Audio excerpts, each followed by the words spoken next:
கர்த்தருக்கு ஸ்தோத்திரம். கர்த்தருடைய வசனமாகிய இந்த விதையானது எங்கள் வாழ்க்கையில் இந்த நாளில் 100 மடங்கு பலனை தரப்போகிறபடியால் கர்த்தருக்கு ஸ்தோத்திரம். இந்த நாளுக்குரிய கர்த்தருடைய வார்த்தை சங்கீதம் 28:8. கர்த்தர் அவர்களுடைய பலன், அவரே தாம் அபிஷேகம் பண்ணினவனுக்கு அரணான அடைக்கலமானவர். சங்கீதம் 28 நெருக்கத்தின் மத்தியில் தாவீது செய்த விண்ணப்பமும் அவருடைய சாட்சியும் எழுதப்பட்டுள்ளது. சங்கீதம் 28:7 கர்த்தர் தன்னுடைய பலனும் கேடகமும் என்று தாவீது குறிப்பிடுகிறார். கேடகம் என்பது யுத்தகலத்தில் சத்ருவின் ஆயுதங்கள் நம்மை தாக்காமல் இருப்பதற்காக அணியப்படும் போர் ஆயுதங்களில் ஒன்று.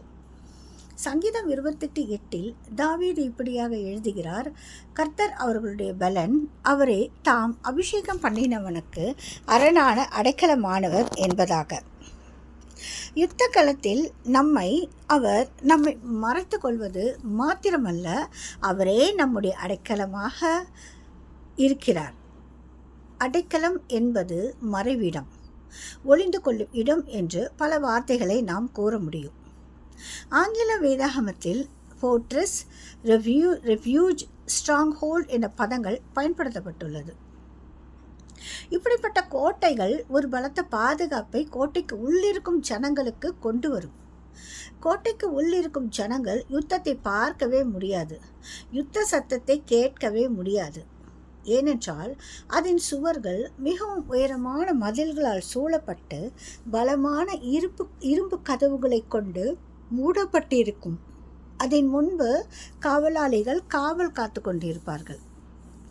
கோட்டைக்குள் இருக்கும் குடும்பங்கள், குழந்தைகள், ஜனங்களுக்கு அன்றாட வாழ்க்கை இயல்பாக நடந்து கொண்டே இருக்கும். அவர்கள் அன்றாட அலுவல்களில் ஈடுபட்டு கொண்டே இருப்பார்கள். கோட்டைக்கு வெளியே நடக்கும் யுத்த சத்தங்கள், பீரங்கி குண்டுகளின் இரைச்சல்கள் எதுவும் உள்ளே இருக்கும் ஜனங்களை பாதிப்பதே இல்லை. ஏனென்றால் அவர்கள் அரணான அடைக்கலத்திற்குள் இருக்கிறார்கள். அவர்கள் யுத்தத்தில் எந்த பங்கும் எடுப்பதில்லை. இதையே தாவீது சங்கீதம் 28:8 கர்த்தர் அவர்களுடைய பலன், அவரே தாம் அபிஷேகம் பண்ணினவனுக்கு அரணான அடைக்கலமானவர் என்று எழுதுகிறார். ஆதியாகமம் 15:1 கர்த்தர் ஆபிரகாமை பார்த்து சொன்ன வார்த்தை, நீ பயப்படாதே, நான் உனக்கு கேடகமும் உனக்கு மகா பெரிய பலனுமா இருக்கிறேன் என்றார். ஆம், நம் கர்த்தர் நம்முடைய மகா பெரிய பலன். அநேக நேரங்களில் நம்முடைய பலனையெல்லாம் நாம் இழந்து சோர்ந்து போனவர்களாக காணப்படலாம். அவர் நம்முடைய பலனாக இருப்பது மாத்திரமல்ல, ஒரு பலத்த பாதுகாப்பு தரும் கோட்டையாகவும் இருக்கிறார். எனவே கர்த்தரால் அபிஷேகம் பண்ணப்பட்டவர்களை வெளியே நடக்கும் எந்த யுத்தங்களும் பாதிப்பதில்லை. அவர்கள் பாதுகாப்பான மறைவிடங்களில் கர்த்தரால் வைக்கப்படுகிறார்கள். அவரே அவர்களுடைய யுத்தங்களை நடத்துகிறார்.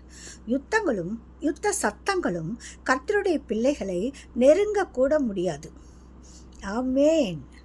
நீதிமொழிகள் 29:25 மனுஷனுக்கு பயப்படும் பயம் கண்ணியை வருவிக்கும், கர்த்தரை நம்புகிறவனோ உயர்ந்த அடைக்கலத்திலே வைக்கப்படுவான் என்று வாசிக்கிறோம்.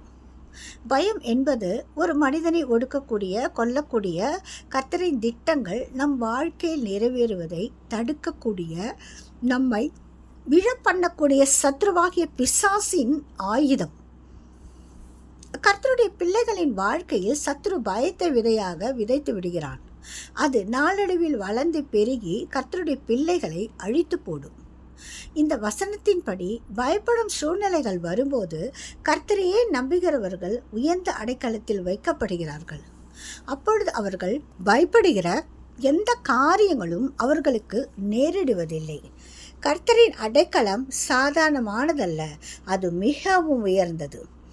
அடுத்ததாக ஏசாயா 25:4 கொடூரமானவர்களின் சீரல் மதிலை மோதியடிக்கிற பெரு வெள்ளத்தை போல் இருக்கையில், நீர் ஏழைக்கு பலனும் நெருக்கப்படுகிற எளியவனுக்கு திடனும் பெரு வெள்ளத்துக்கு தப்பும் அடைக்கலமும் வெயிலுக்கு ஒதுங்கும் நிழலுமா நீர். இங்கு கொடூரமானவரின் சீரல் பாதுகாப்பிற்காக கட்டப்பட்டிருக்கும் உயர்ந்த மதிலையே விழப்பண்ணும் பெரு வெள்ளத்திற்கு ஒப்பாக எழுதப்பட்டுள்ளது. இந்த வசனத்தில் கர்த்தர் உதவியற்ற ஏழைக்கு பலனாக திடனாக அடைக்கலமாக இருக்கிறார். கொடூரமானவர்கள் சீரலிலிருந்து தப்பிவிக்கப்படுவது மிகவும் கடினம். ஆனால் கர்த்தரை கூப்பிடுகிற இளவனையும் உதவியற்ற சிறுமையானவனையும் விடுவிக்கிறார். இந்த நாளிலும் கர்த்தரால் அபிஷேகம் பண்ணப்பட்ட நாம் சூழ்நிலைகள் நிமித்த ஒளிந்து வாழ்கிறோமா? அநேக காரியங்களை நினைத்து பயத்தோடு நம் வாழ்க்கையை கழித்து கொண்டிருக்கோமா? பெரு வெள்ளத்திற்கு மத்தியில் இருக்கும் உதவியற்ற சிறுமியானவர்களைப் போல இருக்கிறோமா? கர்த்தரை நம் சூழ்நிலைகளில் நம்புவோம்.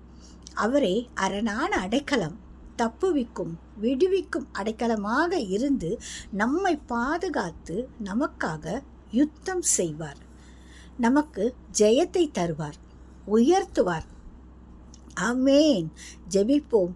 நேற்றும் இன்றும் என்றும் மாறாத வல்லமையுள்ள எங்கள் தேவனே, உம்முடைய அடைக்கலத்திற்குள் மறைந்து கொள்ளுகிறோம். எங்களை பாதுகாத்து தீங்கு எங்களை அணுகாதபடி காத்து கொள்ளும். இயேசுவின் நாமத்தில் ஜெபிக்கிறோம் பிதாவே. ஆமென்.